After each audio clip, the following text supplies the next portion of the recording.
묵상 기도 드림으로 주일 일부 예배 시작하겠습니다.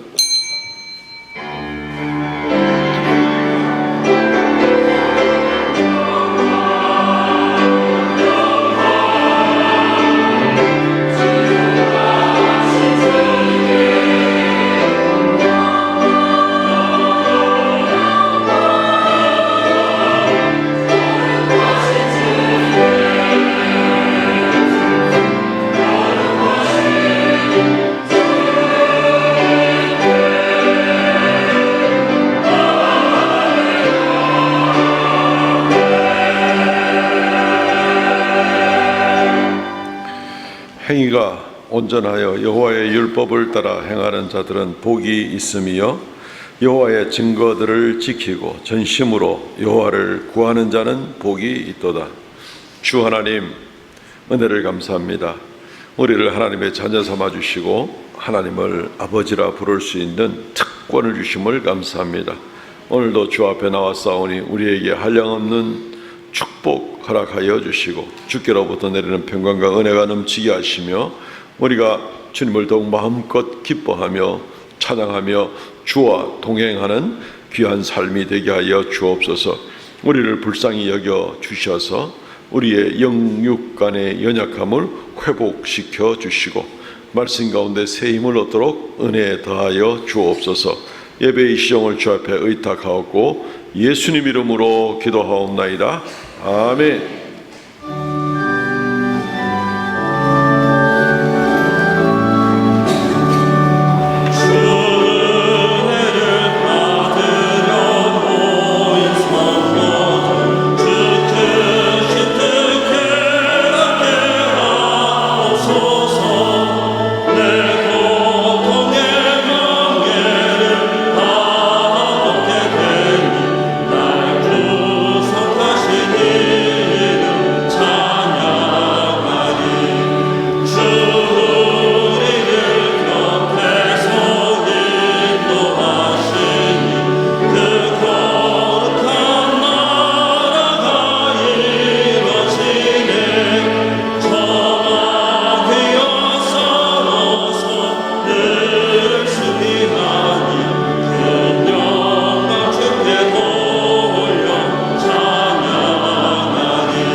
전능하사 천지를 만드신 하나님 아버지를 내가 믿사오며 그 외아들 우리 주 예수 그리스도를 믿사오니 이는 성령으로 잉태하사 동정녀 마리아에게 나시고 본디오 빌라도에게 고난을 받으사 십자가에 못 박혀 죽으시고 장사한 지 사흘 만에 죽은 자 가운데서 다시 살아나시며 하늘에 오르사 전능하신 하나님의 우편한 자 계시다가 저리로서 산 자와 죽은 자를 심판하러 오시리라.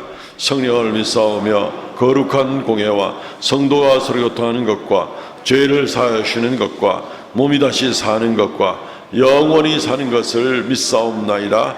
아멘. 교동문 55번 시편 127편 말씀 교독합니다. 여호와께서 집을 세우지 아니하시면 세우는 자의 수고가 헛되며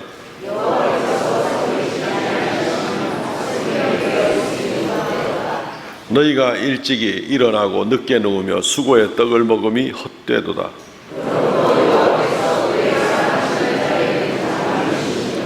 보라, 자식들은 여호와의 기업이요 젊은 자의 자식은 장사의 수중의 화살 같으니 그들이 성문에서 그들의 원수와 담판할 때에 수치를 당하지 아니하리로다. 아멘.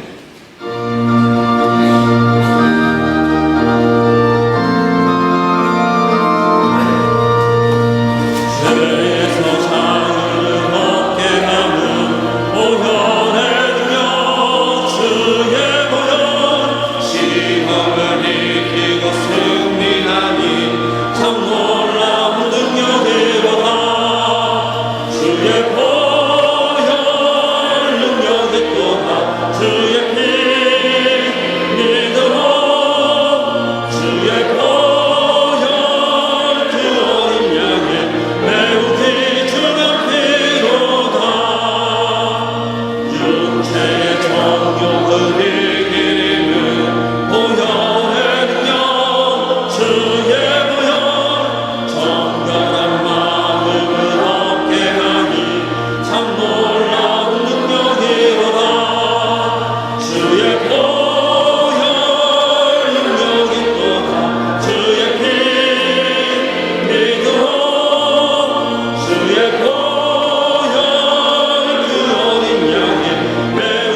사랑과 은혜가 충만하신 하나님, 오늘도 저희들을 부르시고 거룩한 예배 자리로 인도해 주시니 감사와 찬송을 올려드립니다. 주님이 허락하신 이 복된 주일, 주님을 향한 갈망과 사모함으로 나왔습니다. 우리의 마음을 새롭게 하여 하늘의 신령한 은혜의 복으로 채워 주시옵소서. 한 주간의 삶을 돌아볼 때 우리의 말과 행동 속에 주님의 온전한 뜻을 따르지 못한 많은 순간들이 있었음을 고백합니다. 우리의 교만한 무가신 게으름과 연약함을 불쌍히 여겨주시고 십자가의 보혈로 깨끗이 씻어 주옵소서. 다시금 주님의 은혜로 일어나게 하시고 우리의 모든 삶들이 주님의 영광을 드리는 삶이 되게 하여 주시옵소서. 뜨거운 여름 폭염 속에서도 우리의 영적 믿음의 열매가 식지 않도록 붙잡아 주시옵소서. 시들어가는 마음과 메마른 심령의 성령의 생수를 저희들에게 부어 주옵소서. 언제 어디서나 주님을 예배하며 증거하는 삶이 되며 가정과 일터와 교회 이웃 가운데에서도 그리스도 향기 나는 자녀로 세워 주시옵소서. 이 나라 민족을 위해 기도합니다. 이 나라 주님 사랑 안에서 하나가 되게 하시고 주님의 정의가 나타난 나라가 되며 이 나라의 지도자들이 지혜와 공의를 다하여 국민을 사랑으로 섬기며 국민들이 주님의 은혜 속에 사랑 속에 살아가게 하시고 이 나라를 안정을 되찾고 평안하게 살기 좋은 나라로 될 수 있도록 성령 하나님께서 인도하여 주시옵소서. 주님께서 세우신 이 삼성교회 공동체가 성령 안에가 하나 되고 말씀과 기도로 세워져 세상 속의 빛과 소금의 사명을 잘 감당하는 교회가 되게 하여 주옵소서. 우리 예배가 형식에 머무는 것이 아니라 진정한 마음으로 드려지는 산 제사가 되게 하시고 예배를 통해 우리 영혼이 회복되고 치유되는 은혜를 경험하는 이곳이 되게 하여 주옵소서. 찬양과 말씀에 든든히 서게 하시고 이 지역에 복음의 빛을 전하는 교회가 되며 진리의 말씀 위에 굳게 서서 예수 사랑의 빛이 나타나는 믿음의 공동체가 되게 하여 이 교회를 통해 세상에 희망과 빛의 메시지를 전할 수 있는 저희들이 되게 인도하여 주옵소서. 오늘도 이곳저곳에서 봉사하는 성도들 하나님께서 그 수고를 은혜의 복으로 채워 주시옵소서. 우리의 피난처가 되신 하나님, 마음의 시험과 병석이 있는 성도들을 위해 기도합니다. 우리의 연약함을 강한 믿음으로 바꿔주신 주님을 믿으며 모든 문제를 주님께 기도합니다. 우리의 기도에 응답하여 주시고 특별히 경제적 어려움, 고통받는 이들에게 풍성한 회복의 은혜가 임하게 하시고 가정과 일터가 사업장마다 평강의 축복이 넘치게 하여 주시옵소서. 기도로 준비하여 말씀을 전한 목사님에게 성령의 충만함을 하시사 하나님의 주신 진리의 말씀이 우리의 심령에 세워지게 하시며 새로운 소망과 능력으로 삶의 변화를 이루어지는 이 시간 되게 하여 주시옵소서. 찬양을 올려드립니다. 호산나 찬양대의 찬양을 받으시고 성도들과 함께 은혜의 시간이 되게 하시며 이 예배에 참여한 모든 성도에게 소망과 은혜를 내려주실 줄 믿사오며 우리를 죄에서 구원하신 예수 그리스도의 이름으로 기도하옵나이다. 아멘.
할렐루야, 귀한 찬양 감사합니다.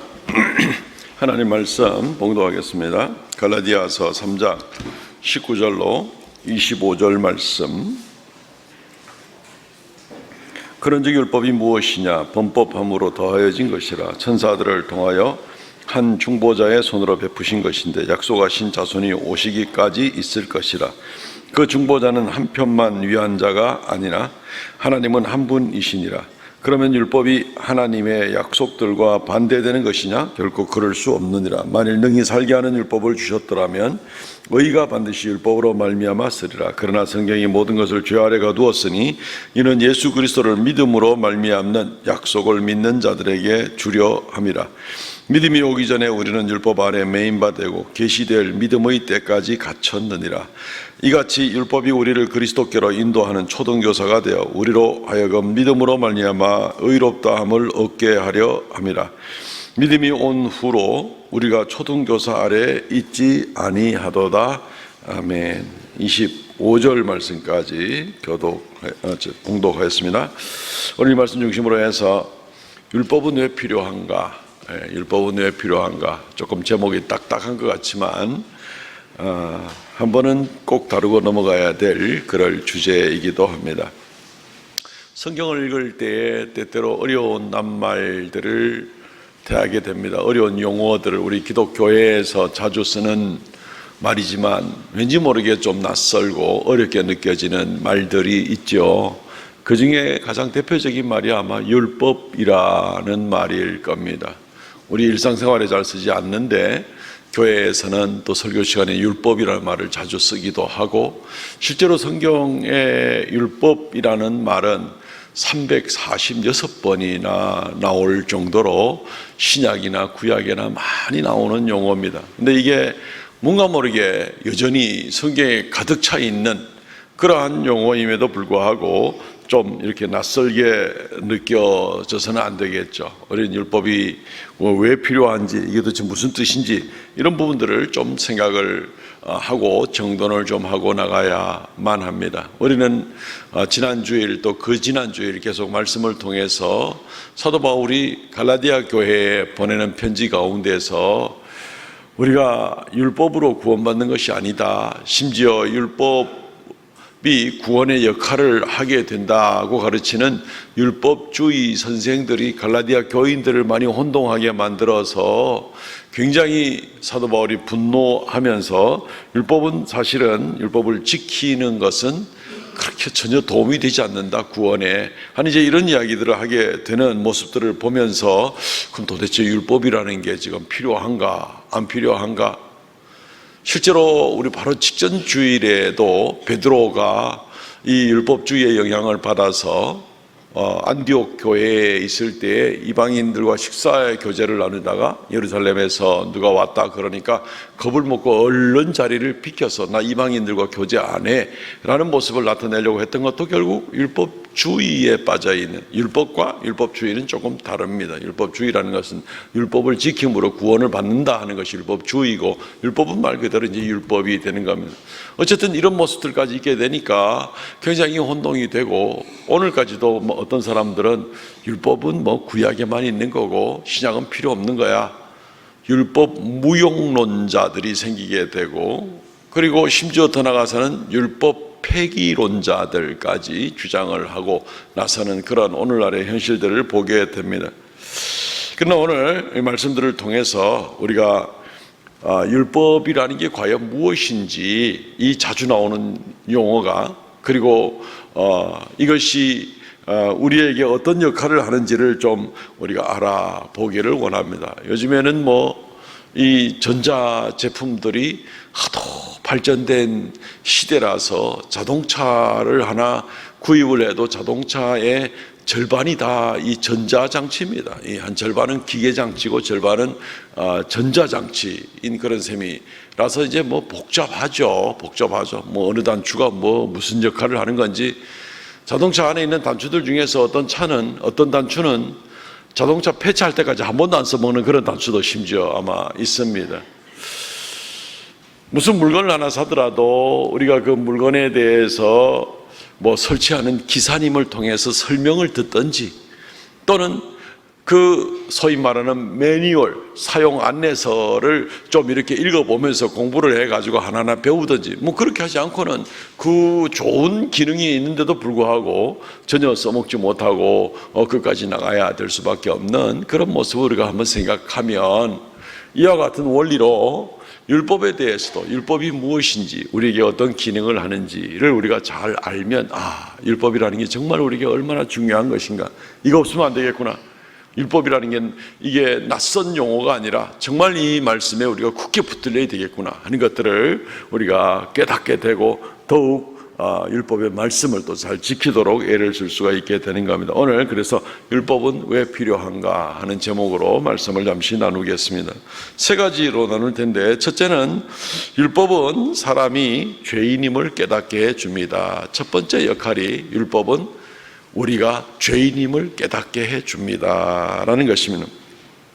유대인들은 율법 없는 자들을 아주 우습게 여겼죠. 율법 없는 사람, 노모스, 율법이 없는 자다. 이런 자들은 그냥 뭐 거의 인간도 아니고 동물도 아니고 막 이런 식으로까지 취급을 하는 그런 사람, 하나님도 없고 법도 없는 사람들이니까 이 사람들이 짐승과 뭐가 다를 바 있느냐 이런 생각을 가지게 되는 거죠. 그럴 정도로 율법에 대해서는 오늘까지도 은혜의 복음을 대부분의 유대인들 중에서 기독교인들이 있지만 대부분의 유대인들이 주님을 믿지 않고 있는데, 그들에게 있어서는 여전히 이 율법이 최고의 또 유일한 그런 자기들의 법도인 것을 우리는 알 수가 있습니다. 율법이라는 말은 이게 토라라고 하죠. 히브리 말로는 토라라고 합니다. 아마 들어보셨을 겁니다. 토라라 그러면 일반적으로 우리가 구약 성경을 구분할 때 모세오경을 토라라고 한다, 이렇게 이제 아마 많이들 들으셨을 것 같습니다. 그건 뭐 맞는 말씀입니다. 모세오경, 창세기, 출애굽기, 레위기, 민수기, 신명기 5권을 토라라고 한다. 근데 이 토라라는 말은 그것만을 말하는 것이 아니라 율법의 한 구절 한 구절도 토라라고 얘기를 합니다. 또 토라라는 말은 어떤 문맥에서는 구약 성경 전체를 다 토라라고도 합니다. 그러니까 이 토라라는 율법이라고 번역된 이 토라라는 말은 사실 하나님의 말씀 그 자체예요. 하나님의 말씀 그 자체예요. 이 하나님 말씀 가운데에 뭐 좁게는 뭐 십계명부터 시작을 해서 다 율법에 대한 조항이지만 십계명은 우리가 익숙하잖아요, 그죠? 이 십계명부터 시작을 해서 여러 가지 윤리적인 계명, 사회적인 계명, 심지어 제의적인 계명, 뭐 이런 여러 가지 율법의 말씀들이 많이 있지만 다 토라에 해당한다. 하나님 말씀에 해당되는 것이다. 그러니까 한마디로 율법은 하나님의 말씀이라는 것입니다. 하나님의 말씀이라는 것입니다. 하나님 말씀은 불필요한 말씀이 하나도 없죠. 우리에게 한결같이 중요한 말씀이죠. 온 천지가 없어질지언정 율법의 1.1획도 떨어지지 아니한다. 정말 온 세상보다도 더 귀한 하나님께서 우리한테 무슨 쓸모없는 걸 주셨겠어요? 정말 중요한 하나님 말씀을 우리는 율법이라고 한다라는 것입니다. 그렇기 때문에 우리는 율법을 율법 불필요한 거 아니야? 율법 그거 쓸데없이 그 성경책만 두껍게 만드는 거 아니야? 이런 식의 생각을 절대로 가질 필요가 없다는 겁니다. 그런 선입견은 먼저 우리가 버려야 되겠고요. 이 율법이 주시는 첫 번째 목적이 우리의 죄 때문에 우리에게 주어진, 죄를 알게 하기 위해서 주어진 것이 바로 율법이라, 이 첫 번째 그 역할이라고 말씀을 드렸는데, 갈라디아 3장 19절 말씀에 그런즉 율법은 무엇이냐? 범법함으로 더하여진 것이다. 천사들을 통하여 한 중보자의 손으로 베푸신 것인데 약속하신 자손이 오시기까지 있을 것이라. 범법이 없었으면, 죄를 짓는 것이 없었으면 율법도 필요 없었을 것이다 라고 얘기를 하면, 사람이 완벽하면 십계명도 뭐 그 정신까지 포함을 해가지고도 요만큼도 틀림없이 완벽하게 지키는 사람 같으면 율법이 필요 없을 수도 있다는 겁니다. 한마디로 죄가 전혀 없으면, 마음의 생각부터 행함이나 입술의 말이나 모든 것에서 죄가 전혀 없는 사람은, 그런 사람에게는 율법이 필요 없겠지요. 그렇지만 이 지구상에 죄 없는 사람은 아무도 없기 때문에 율법이 필요하다는 겁니다. 사람들에게 율법은 반드시 필요한 겁니다. 그렇기 때문에 율법이 율법이 괜히 귀찮게 시리 율법이 그냥 복잡하니 그냥 불필요한 이런 식으로 생각을 할 필요가 없습니다. 율법은 죄가 아닙니다. 율법은 죄가 아닙니다. 율법은 하나님의 말씀입니다. 율법은 하나님 말씀입니다. 이 때문에 우리는 공연한 그런 오해를 가지고 율법이 마치 뭐가 나쁜 것처럼, 유대주의에 빠진 사람들이 율법만 강조하는 일 때문에 율법도 같이 나쁜 것처럼 이렇게 생각을 할 필요가 전혀 없다는 것입니다. 유대인들이 율법의 사용법을 제대로 몰라서 지금 저런 오해를 하는 것이지, 율법 자체는 하나님의 말씀이라는 것입니다. 절대로 오해할 그럴 필요가 없다는 것입니다. 오늘 말씀 가운데 21절 말씀 보면 좀 더 노골적으로, 그러면 율법이 하나님의 약속들과 반대되는 것이냐? 결코 그럴 수 없느니라. 어떤 사람들 그러죠. 구약 시대는 율법으로 구원을 받고 신약 시대는 은혜로 구원을 받고, 구약 때는 계명을 지켜서 구원을 받고 신약 때는 예수 그리스도의 보혈로 구원받고, 자기 마음대로 그렇게 생각을 하는 겁니다. 혹시 예전에 누가 그렇게 가르치신 것을 들은 적이 있으면 그것은 절대적인 오해이니까 우리는 그런 오해를 풀어야 됩니다. 구약 시대 때도 율법을 지킴으로 구원을 받는다고 한 적이 한 번도 없습니다. 아담과 하와가 처음 죄를 짓자마자 하나님께서 베푸신 것은 은혜였습니다. 짐승을 잡아서 피를 흘리고 대신 죽게 하고 그 짐승의 가죽옷을 입게 만들었는 것이죠. 누가 대신 피를 흘리고 대신 죽어서 아담과 하와의 죄가 용서받을 길을 만든, 처음부터 최초의 인간이 최초의 죄를 짓자마자 하나님이 우리에게 구원을 베푸신 방법은 희생의 제물을 통하여서 대신 희생당하게 만들어으로 말미암아서 구원을 얻게 하신, 바로 그것이 구원의 길이었습니다. 처음부터 구원은 은혜로 받는 것이었습니다. 구약의 여러 제사를 지냄으로써 하나님께 나아가는 것은 그 제사 자체가 문제가 아니라 제사 가운데 있는 희생 제물, 대신 희생을 당하는 짐승의 죽음들이 장차 오실 예수 그리스도의 죽음을 미리 예표하는 것이지만, 그 짐승들의 죽음으로 대신 희생당함으로 내가 희생당해야 될 것이, 내가 심판을 받아야 될 것을 대신 희생당함으로 구원을 받게 된다 하는 이 원리를 계속해서 제사 지내는 방법 가운데 나타낸, 그 율법 가운데 나타낸 것이라는 것입니다. 그렇기 때문에 중요한 것은 처음부터 끝까지 그리스도 예수의 보혈로 대신 희생당하심으로 얻는 구원의 도리가 한 번도 바뀐 적이 없습니다. 구약이나 신약이나. 그런데 함부로 구약은 율법으로 구원받고 신약은 은혜로 구원받고, 구약은 계명을 지켜서 구원받고 신약은 예수님의 보혈의 피로 어디서 그런 구별을 해가지고 함부로 판단을 하는지, 그건 전혀 성경적이 아니라는 것입니다. 그래서 21절 말씀에 율법이 하나님의 약속들과 반대되는 것이냐? 결코 그럴 수 없느니라. 율법도 하나님의 말씀이고 신약 성경에 나오는 하나님의 말씀이고 다 똑같은 하나님 말씀으로 주어지신 것이다 라는 겁니다. 어쨌든 율법은 우리로 하여금 죄를 깨닫게 하기 위해서 주셨다는 겁니다. 우리가 죄가 뭔지 스스로 알 수가 있을까요? 우리가 개미를 보고 저 고등학교 이과나 대학점 들어가면서 배울 수 있는 무슨 미적분을 문제를 풀으라 그러면 개미가 풀 수 있을까요? 아니면 깨구리 같은 것이 인간 철학이나 저 우주 천문학을 이해할 수 있을까요? 어림턱도 없죠. 상상도 할 수 없는 일이죠. 근데 깨구리나 개미와 인간의 이 차이와 또 더 큰 차이가 나는, 상상도 할 수 없는 일이 바로 무엇인가 하면 인간과 하나님 사이의 거리라는 겁니다. 우리가 하나님을 알 수가 있을까요? 스스로? 알 수가 없습니다. 우리가 하나님에서 알 수 있는 부분은 딱 제한된 부분에 대해서만 하나님을 알 수가 있는데, 그것은 하나님께서 스스로 우리에게 자기를 계시해 주신 부분에 대해서만 우리가 하나님을 알 수 있게 되는 겁니다. 하나님께서 온 우주 만물을 통하여서, 하나님께서 말씀을 통하여서 하나님은 어떤 분이다 하고 하나님의 자기 스스로의 자기 계시, 자기를 계시라는 말이 숨겨진 것을 드러낸다 하는 것이 계시라는 말인데, 하나님의 이 자기 계시를 통하여서만 우리에게 알도록 허락하여 나타내 준 것에 대해서만 우리는 그걸 통해서만 하나님을 알 수가 있다는 겁니다. 그 외에는 우리가 몰라요. 하나님께서 우리에게 이것이 죄다 말씀 가운데 이렇게 말씀해 주시지 않았으면 하나님의 창조의 목적이 무엇인지, 무엇이 올바로 살아가는 것인지, 무엇이 죄인지 아닌지도 모르고 그냥 마음대로 교만하고 악하고 자기 영광을 구하고 온갖 범죄 가운데 살아가면서도 이게 맞다, 나는 이게 옳다고 생각한다, 내 생각에는 자기 주장을 내세우는 거죠.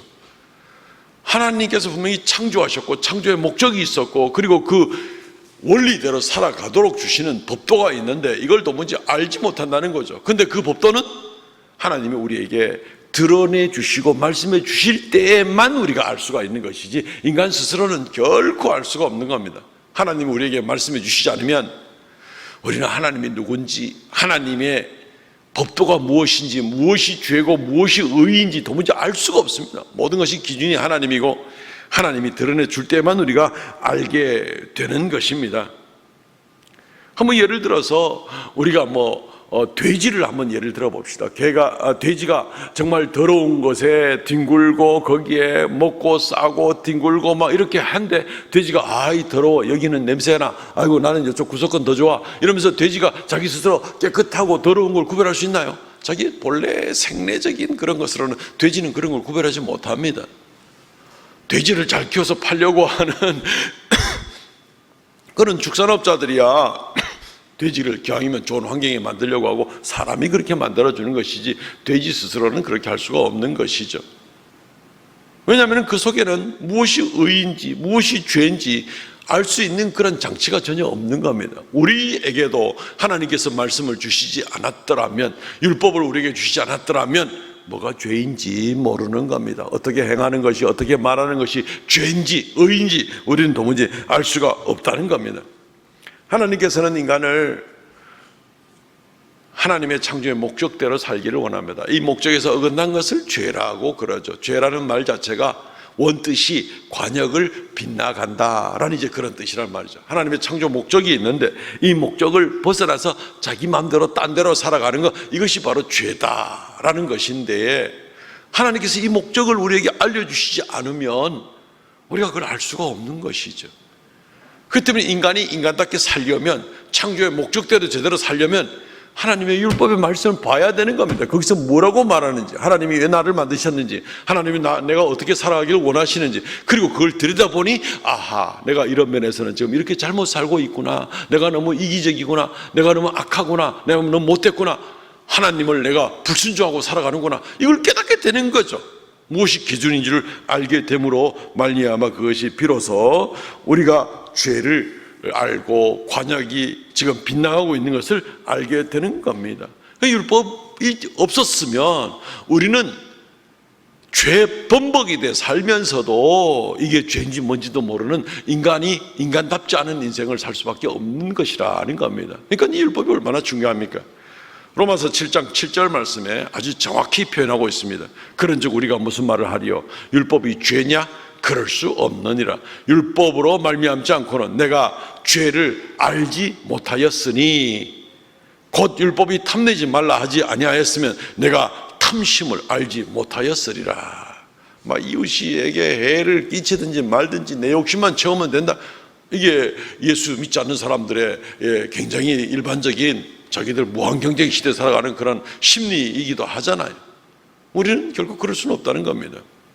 탐내지 말라라는 그런 말씀이 있으면 그것이 하나님의 계명이고, 그걸 어기면 죄인 것을 우리가 알게 되는 것입니다. 이 율법이 없이 우리가 어떻게 죄인 줄 알게 되겠는가 하는 것입니다. 그러므로 사랑하는 성도 여러분, 우리가 하나님의 말씀, 율법의 여러 조항들을, 성경에 나오는 그런 조항들을 읽을 때에 이 말씀을 통해서 우리 자신들을 잘 비추어 보시기를 바랍니다. 그리고 곁길로 나가지 말아야 되죠. 혹시 최근에 회개 기도를 열심히 좀 했습니까? 아이고 돌아보니 지난 2달 동안은 나는 회개는 하나도 한 적이 없어. 혹시 그러지 않습니까?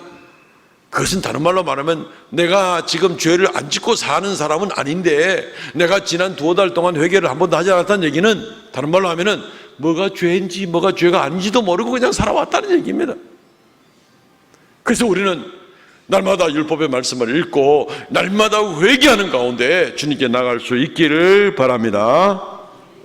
율법의 말씀이 얼마나 중요합니까? 두 번째 율법의 기능은 우리를 그리스도에게로 인도해 줍니다. 율법은 우리를 그리스도에게로 인도해 줍니다. 율법이 우리를 그리스도에게 어떻게 인도하지? 뭐 어떤 방법으로 인도하는 얘기야? 하는 이제 그러한 의아심을 가질 수는 있을 것 같습니다. 이걸 비유적으로 바울이 오늘 3장 24절 말씀에 이렇게 얘기하고 있습니다.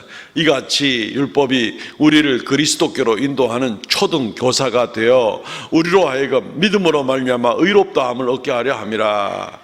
초등 교사라는 말은 일단은 번역이 좀 잘못되었고 이것은 몽학 선생이다라고 원래 옛날 번역대로 그대로 두어야만 합니다. 왜냐하면은 이 몽학 선생은 주인의 아들을 학교 대문까지만 데려다 주는, 곁길로 안 가고 학교 대문까지만 가는 길 안내 역할을 하는 것이 몽학 선생이고, 초등교사는 우리나라에 지금 쓰는 용어가 초등학교, 중등학교, 고등학교가 이제 있는데, 초등학교 교사들은 그게 아니죠. 직접적인 교육을 담당하는 교육의 주체가 되는 것이죠. 그렇기 때문에 몽학 선생의 기능과는 완전히 다릅니다. 몽학 선생은 종입니다. 종이고 몽학 선생은 몽학 종이나 마찬가지인데, 이 종은 교육의 주체가 되는 것이 아니라, 가르치는 것이 아니라, 진리를 깨닫게 하는 것이 아니라, 이 몽학 선생은, 몽학 종은 길 안내만 해주는 바로 그런 역할이다라는 것이. 그런 면에서 이 본문의 번역은 일단은 몽학 선생으로 그냥 뒀어야 되는데 하는 아쉬움이 있습니다. 자, 어쨌든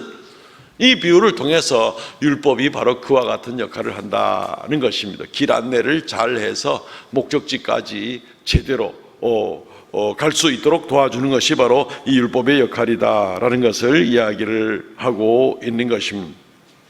무슨 말이냐면은, 율법 자체로는, 율법 자체를 지킴으로는 우리는 구원을 못 받습니다. 몽학 선생의 말을 아무리 열심히 잘 된다 그래도 교육의 내용을 가지고 습득을 하거나 거기서 진리를 깨닫거나 하는 것이 아니라 길 안내만 하는 것이다 하는 것과 마찬가지 비유로, 율법 자체는 첫째, 두 가지 면에서 몽학 선생이 있는데, 몽학 선생의 역할을 하게 되는데, 첫째는 율법은 아무리 우리가 지켜서 애를 쓰려고 그래도 이 율법을 완성시켜서 완전하게 지킬 수가 없는 겁니다.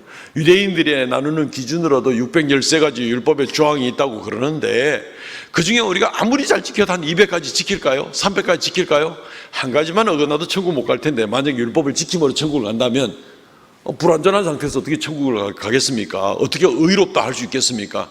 대충 의로운 거죠. 말이 안 되는 거죠.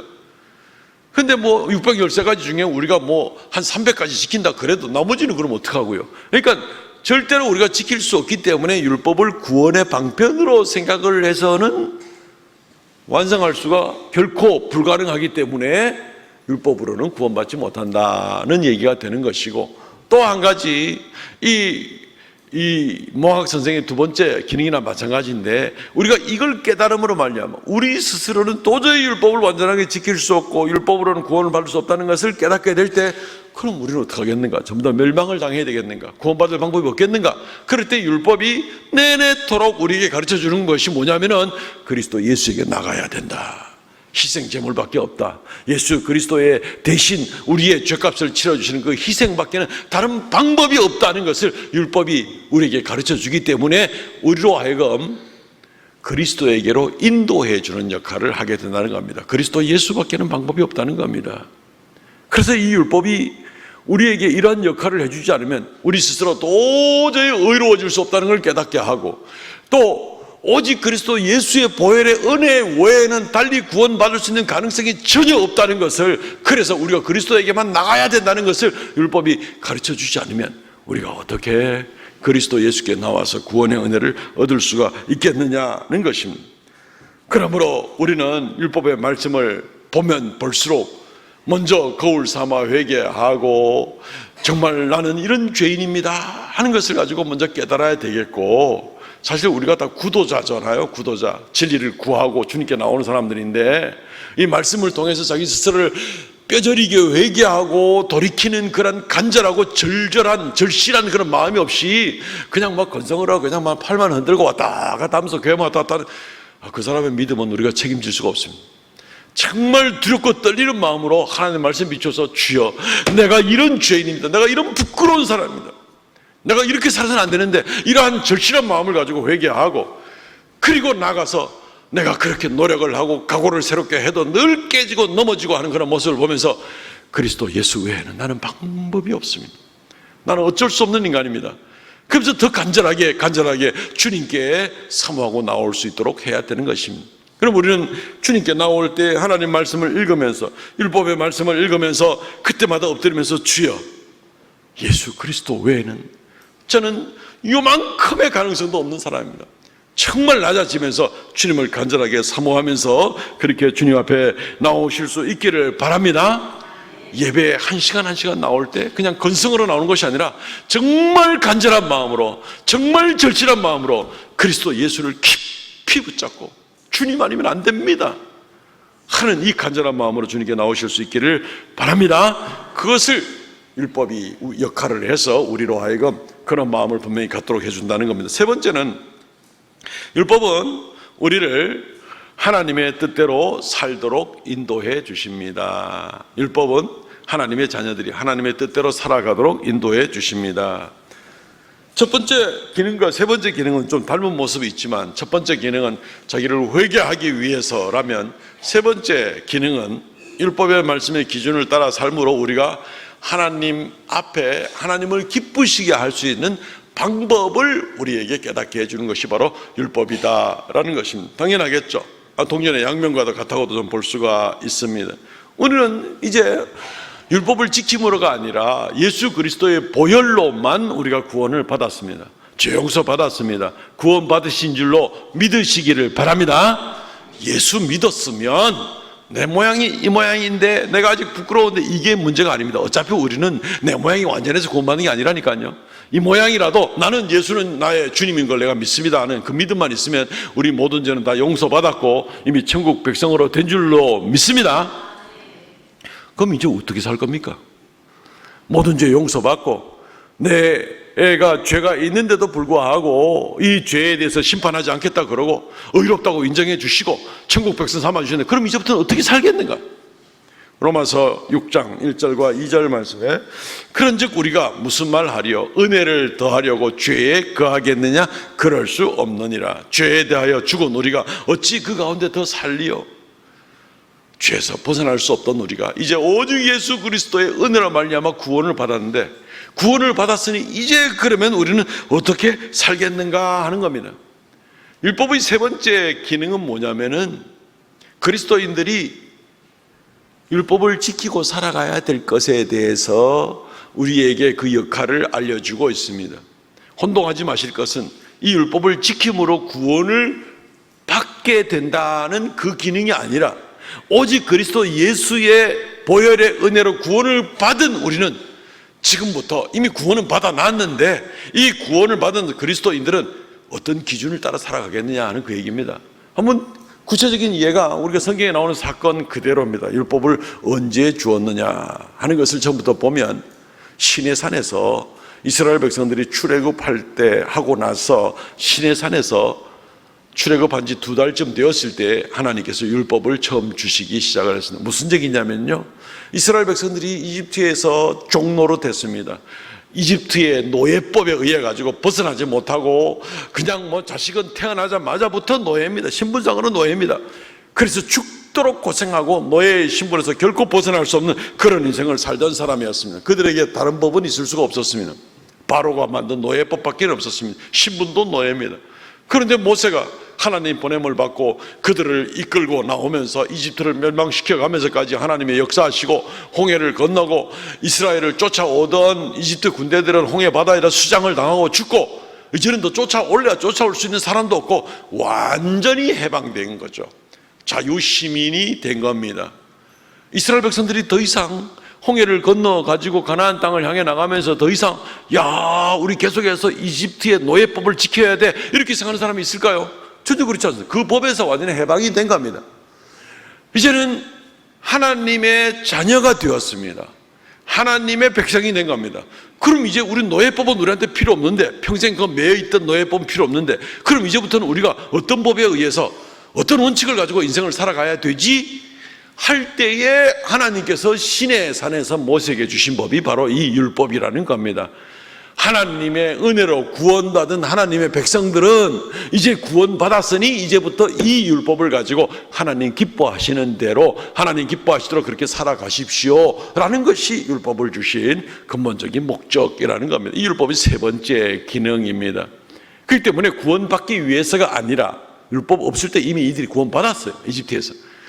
구원받은 다음에 살아갈 지침을, 그러니까 이제 율법이 뭐 613가지인지 뭐 6천가지 상관없이라도 이 율법이 있는데 이 율법을 지키기, 하나하나 지켜나가면서 우리가 하나님을 기쁘시게 하는 겁니다. 충분히 기쁘시게 못할 때도 있겠죠. 그렇지만 어쨌든 이거를 완성도 있게 100% 지키지 못한다서 구원 못 받고 이런 게 아니에요. 구원은 이미 받은 백성들이 나갈 지침으로 최선을 다해서 이 율법의 말씀을 지키고 나갈 때 그만큼 지킨 만큼, 순종하는 만큼 하나님을 더 기쁘시게 해드리는 그 결과만 있게 되는 겁니다. 그렇지만 어떤 방향을 가지고 살아갈 것인가에 대한 분명한 지침이 바로 이 율법의 말씀이라는 것입니다. 그러니까 우리는 이 율법을 잠시도 우리의 삶 가운데 뗄래야 뗄 수가 없는 겁니다. 처음부터 끝까지 가는 겁니다. 영원토록 가는 겁니다. 율법을 따라 살아감으로 말미암아 하나님의 말씀을 순종하고 하나님을 기쁘시게 하는 겁니다. 그게 우리 구원받은 성도들의 가장 복된 삶이 하나님을 영화롭게 하고 그를 영원토록 즐거워하는 것이다. 하나님과 어떻게 영원토록 즐겁게 기쁨 가운데 하나님과 동행하며 살 수 있을까요? 하나님 말씀 가운데 우리가 거하는 거, 맨날 죄 짓고 죄를 더 추구하고 사모하고 이러면서 하나님을 기쁘시게 하고 하나님 동행해 주십시오. 힘들겠죠? 하나님 말씀을 지키고 애를 쓰면서 나갈 때에 그때 하나님이 더 함께 하시고 더 축복하시는 이런 모습이죠. 율법의 말씀 없이는 우리가 어디로 가야 될지 모르는 겁니다. 내 구원받았으니까 이제 내 마음대로 살아도 돼. 그게 아니죠. 한 번씩 우리 교회 앞에도 그렇고 이 동성초 앞이나 쭉 갈 때 건널목이 몇 개가 있는데 거기를 이렇게 가다 보면은 또 차로 이렇게 운전하면서 이러고 보면은 걸음도 안 빠른 분들이, 어떤 분들은요 막 빨간불인데도, 건널목 빨간불인데도 막 이제부터 걷기 시작하는 분들이 있어요. 예. 내가 내 팔 들고 내 마음대로 가는데 뭐 누가 뭐라 하겠어. 그 교통법을 난 모른다, 모르기 상책이다. 모르기 상책이 아닙니다. 그게 모르기 상책이 아니라 그때 그 교통법을 모르고 그 교통법을 지키지 않으면 갔다 가다가는 운명하시는 수가 있습니다. 그렇죠? 큰일 날 수가 있습니다. 율법은 우리 인생에 있어서 교통법과도 마찬가지인 겁니다.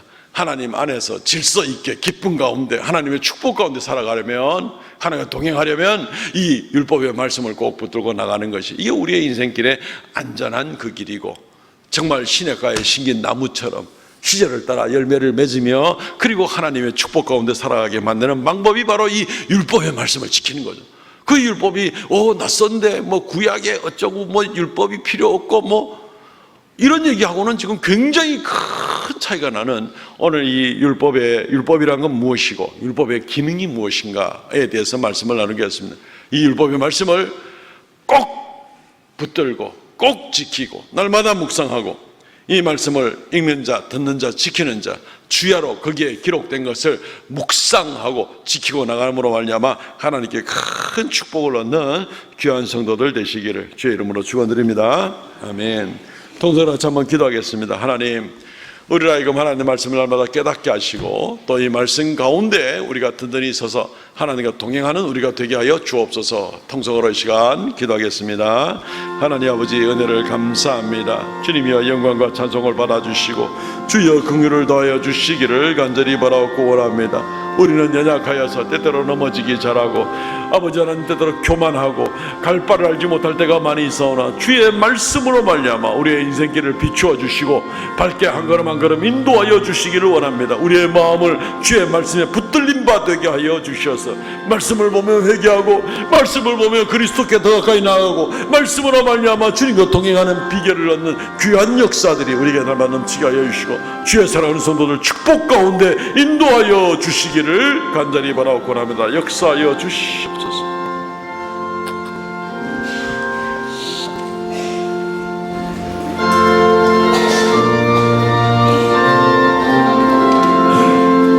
너 정결케 위해 늘 기도하며 너 저 안에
감사합니다. 우리를 이 땅에 살게 하시고 또 우리를 구원하시되 또 우리를 홀로 있게 두지 아니하시고 주의 율법의 말씀과 주의 성령 하나님 보내주셔서 우리로 하여금 주의 인도를 따라 살아갈 수 있도록 은혜 주심을 감사하옵나이다.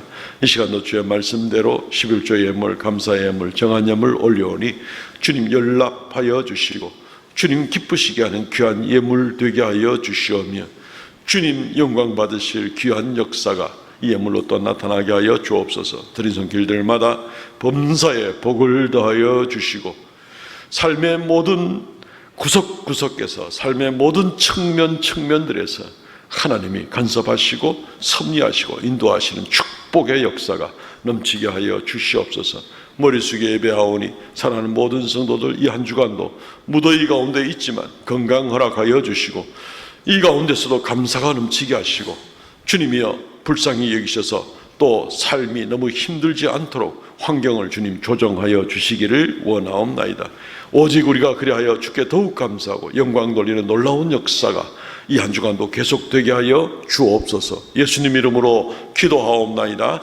아멘. 지금은 우리 주 예수 그리스도의 은혜와 아버지 하나님 극진하신 사랑과 성령의 교통하심과 새롭게 하심의 역사가 이 시간 머릿속에 경배하는 하나님의 거룩한 백성들에게 영원토록 함께 있을지어다. 아멘.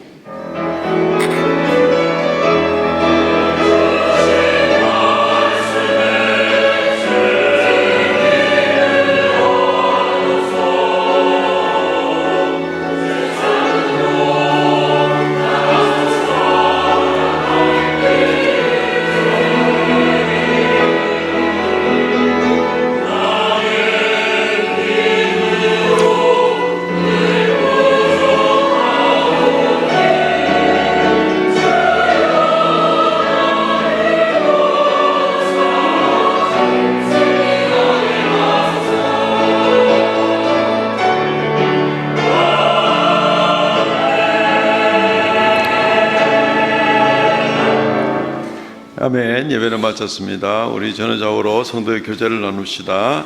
율법을 지키며 살겠습니다. 율법을 지키며 살겠습니다. 하나님의 말씀 지키며 살겠습니다 라는 고백으로 인사를 했습니다. 주보를 잠재해 주시고요. 이번 주 읽을 말씀은 민수기입니다. 오후에는 소그룹으로 모입니다. 다음 주일 오후 예배는 오여전대 헌신 예배로 드립니다. 초등 1, 2부, 유치부 여름성경학교가 이제 오늘 오전까지 은혜 가운데 잘 마치게 되었습니다. 날씨가 무더운데 우리 교사들 또 주방에서 수고하시는 분들 그 외 여러 가지로 또 협조해 주신 많은 분들 덕분에 모든 것이 또 은혜롭게 되고 우리 성도들 기도해 주시고 또 협조해 주셔서 잘 마치게 되었습니다. 감사를 드립니다. 중고등부 청년공동체가 연합으로 올해 수련을 하는데 다음 주 목요일부터 이번 주죠. 목요일부터 토요일까지 대신대학교에서 있습니다. 기도해 주시기 바랍니다. 오늘 정기당에 모입니다. 오후에는 성교헌금 드립니다. 오늘 점심은 정영걸 집사님, 최혜성 권사님 가정의 성기입니다. 감사를 드립니다. 교역자들 휴가 일정들을 참조해 주시고요. 성경 완독자 정혜수 집사님 수고하셨습니다. 일어나서 폐성 모르고 마치겠습니다.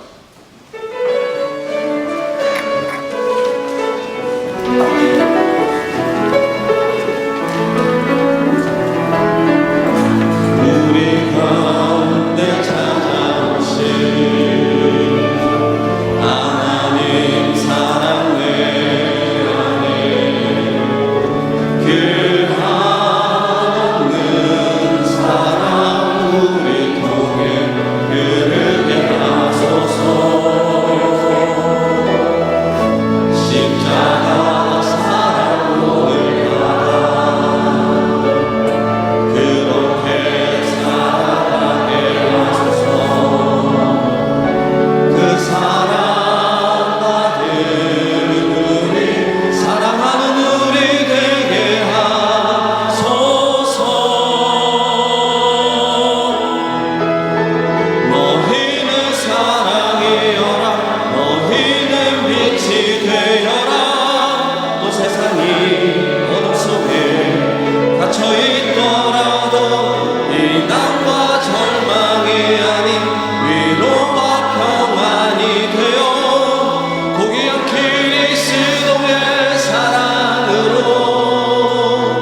빛을 발하라. 너희는 사랑이여라. 너희는 빛이 되어라. 온 세상이 어둠 속에 갇혀 있더라도 비난과 절망이 아닌 위로와 평안이 되어 고귀한 그리스도의 사랑으로 빛을 발하라.